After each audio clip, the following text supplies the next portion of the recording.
All right, good evening, everyone that is joining us on WKRG's Facebook page.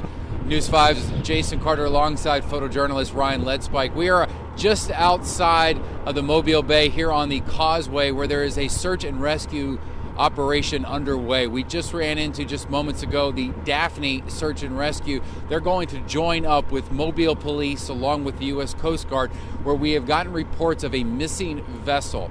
Now, we don't have any details in regards to how many people were on that vessel, what type of vessel that was.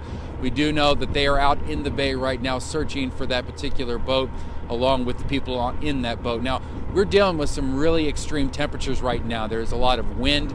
It is definitely feels much colder than it actually is. So if someone has made their way into the water, we are looking at hypothermic conditions, and that was one of the concerns from some of the search and rescue teams that we just ran into that were making their way out into the bay. So we're dealing with severe cold temperatures along with the ability to just trying to find someone at night.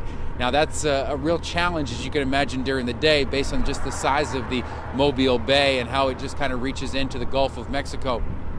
But right now, it is really those cold temperatures. In fact, some of the gear that those search and rescue teams were wearing a little while ago, very thick, but also inflatable, so very beneficial in a situation like that. So they are out dealing with the elements along with Mobile Police and the Coast Guard. Now, this report came in, I believe, sometime at around 9-ish, that a vessel had gone missing. Did not have any information about the crew upon that vessel. Since then, Mobile Police, U.S. Coast Guard, and now Daphne Search and Rescue have made their way out into the Mobile Bay. And what they're trying to do is trying to find this particular vessel based on the last ping from the cell phone on the person that was on board that boat. Now, it's a very intricate technology, a technology that I'm not capable of explaining, but it was through that ping, that GPS coordinate, which kind of gives them some bearing, so they're not just searching into the black abyss, which is what the Mobile Bay looks like right now, aside from some towers out there flashing lights. It's very dark, it is very cold, and those individuals right now are out there trying to find somebody that could have potentially gone in the water or at least had some issues along with their vessel. So it is a very unfortunate situation for numerous people, not just the people that are dealing with a potential problem with their boat, but of course these search and rescue teams that are having to deal with these elements right now, because it is incredibly cold. I don't know if you can tell that I'm shaking, and I'm certainly not doing it for any type of dramatic effect. It is incredibly cold outside right now. So my heart and my prayers go out to those people that are out there in the boat where they're dealing with just wind and, of course, the waves bumping up against their boat and causing some spray, which is just going to make them even colder. So again, this has been going on for the better part of the last hour and a half, 2 hours or so, at least we've been told. They are currently being the search and rescue teams are trying to follow that last cell phone ping that came from someone aboard that vessel, and they're hoping that they can locate somebody tonight, because again, it is incredibly cold. I can't, here on the Causeway, we're still a little bit of distance away from the water, but I can only imagine how cold that water is right now. So if they are out in it, time is of the essence in regards to having a successful rescue operation, because again, you could be potentially seeing some hypothermic conditions, which in themselves could be very deadly. So right now, we are on the Causeway waiting to get some more reports back from Mobile Police along with the Coast Guard that kind of initially started this rescue mission, along with a Daphne search and rescue that just joined them just a short while ago. I'm going to step away from the camera so you can kind of get an idea of just how incredibly dark it is outside. I mean, the moon is not really casting much light up on the bay, and of course the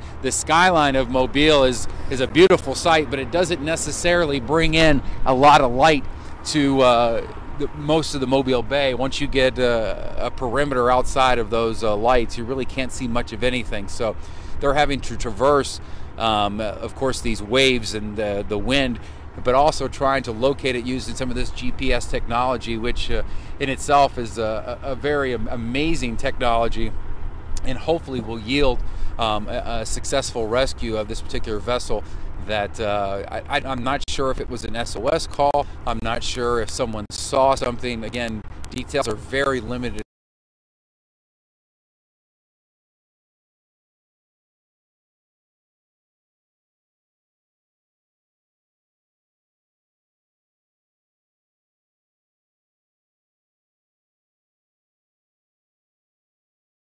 certainly trying to make their way to bringing a happy ending to this story. Now, here on the Causeway right now, not a lot of activity, so it was a bit difficult to locate the Daphne search and rescue truck and boat that was kind of being put in off one of these little docks here, but it was able to get put in and get out there very quickly. It is amazing to see how quickly these first responders can move when time, again, is of the essence. So they put in just east of Mobile, west of Spanish Fort, kind of in that area, and made their way through the Mobile River and out into the Mobile Bay. Now, it's really difficult from our vantage point right now to be able to even see any type of search and rescue, as we talked about just how dark it is, just trying to locate like blue lights or red lights to kind of see where they are searching right now. We really don't even have a distance of how far away they may be. Again, you see these flashing lights from some of these oil rig and natural gas rigs that are out there, but it is very difficult to find out just where the search and rescue teams are currently investigating in the water.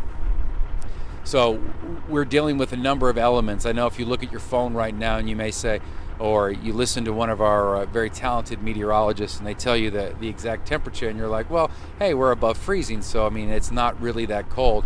On the contrary, if you are on the water, if you know, especially during summer times or other months, as you get near the water and that wind starts blowing, it does feel incredibly colder than the temperature gauge may be reading at that point in time. So these individuals wearing thermal suits, these search and rescue teams, that are not only to keep them warm, but also so if something were to happen and they were to go in the water, they're also inflatable. So a really kind of a remarkable technology that exists for these individuals that do put their lives on the line every day and every night when asked to do so.